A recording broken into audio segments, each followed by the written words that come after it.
পণের দাবিতে এক গৃহবধূকে শ্বাসরোধ করে হত্যার অভিযোগ উঠল স্বামীর বিরুদ্ধে। ঘটনায় অভিযুক্ত স্বামীকে গ্রেপ্তার করল পুলিশ। ঘটনাটি ঘটেছে মালদার হরিশ্চন্দ্রপুর থানার ভালুকা গ্রাম পঞ্চায়েতের খিদিরপুর এলাকায়। জানা গেছে মৃত গৃহবধূর নাম পূজা মণ্ডল, বয়স 25 বছর। স্বামীর নাম মুকেশ মণ্ডল। তারা গত 3 বছর আগে প্রেম ভালোবাসা করে বিয়ে করে। বিয়ের পর বর্তমানে তাদের 2 বছরের এক পুত্র সন্তান রয়েছে। কিন্তু বিয়ের পর থেকেই মুকেশ পণের দাবিতে তার স্ত্রীর ওপর শারীরিক ও মানসিক অত্যাচার চালিয়ে আসছিল বলে খবর।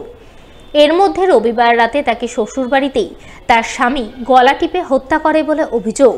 যদিও বিষয়টি জানাজানি হয় সোমবার সকালে, যাকে কেন্দ্র করে এলাকায় জোর চাঞ্চল্য তৈরি হয়। খবর পেয়ে মৃতার বাবার বাড়ির লোকেরা ছুটে যান। তারা কান্নায় ভেঙে পড়েন। মৃতার পরিবারবর্গের অভিযোগ, পূজা প্রেম ভালোবাসা করে বিয়ে করেছিল, কিন্তু বিয়ের পর থেকেই তার স্বামী সহ শ্বশুরবাড়ির লোকজনেরা মিলে পণের দাবিতে তার ওপর অত্যাচার চালিয়ে আসছিল, যা রবিবার রাতে চরমে ওঠে। তাকে তার স্বামী গলা টিপে হত্যা করে। তাই তারা অভিযুক্তের কঠোর শাস্তি চান। মেয়েটা পালিয়ে বিয়ে করেছিল কত বছর আগে? 3 বছর আগে। তারপরে বিয়ে করার পরে ছেলেটা অশান্তি করতো। অশান্তি করতে করতে ছেলেটা মারতো, ধরতো, কিন্তু মেয়েটা ভয়ে থেকে ওকে কিছু বলতো না। তারপরে ওই বিচে একবার মেয়েটা তারপরে মারতো, ধরতো। তারপর মেয়েটা রাগ করে একবার ওর নানার বাড়ি পালিয়ে গেল। নানার বাড়ি পালিয়ে যেয়ে নানাকে বললো এই মতন অত্যাচার করেছে। তারপরে ছেলেটা আবার খোঁজাখুঁজি করতে করতে আবার নিয়ে আসলো। নিয়ে এসে আবার মেয়েটাকে বললো কি আমি আর অত্যাচার করবো না, মারামারি করবো না। তারপরে নিয়ে এসে এবার ওদের গ্রামে কীর্তন ছিল। কীর্তনে সবাই তো কীর্তন শুনতে গিয়েছিল।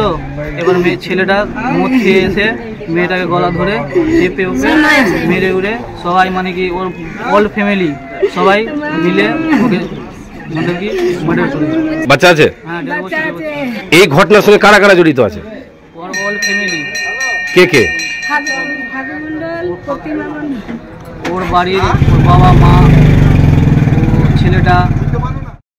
এই ঘটনায় মৃতার বাপের বাড়ির পক্ষ থেকে মৃতার স্বামী সহ শ্বশুরবাড়ির লোকজনেদের বিরুদ্ধে পুলিশে লিখিত অভিযোগ দায়ের করা হয়। তার ভিত্তিতে পুলিশ অভিযুক্ত স্বামীকে গ্রেপ্তার করে ঘটনার তদন্ত শুরু করে বলে জানা গেছে। মালদার বুলবুলচন্ডী অঞ্চলের 3 নম্বর কেন্দুয়া এলাকায় সিআরপিএফ জওয়ানের বৃদ্ধা মাকে ধারালো অস্ত্রের আঘাতে জখম করে বাড়িতে লুটপাট চালানোর ঘটনায় একজনকে গ্রেপ্তার করেছে। গ্রেপ্তার করল মালদার হবিবপুর থানার পুলিশ। পুলিশ সূত্রে জানা গেছে ধৃত যুবকের নাম আশিস সরকার, বয়স 27 বছর, বাড়ি বামনগোলা থানার নালাগোলা এলাকায়।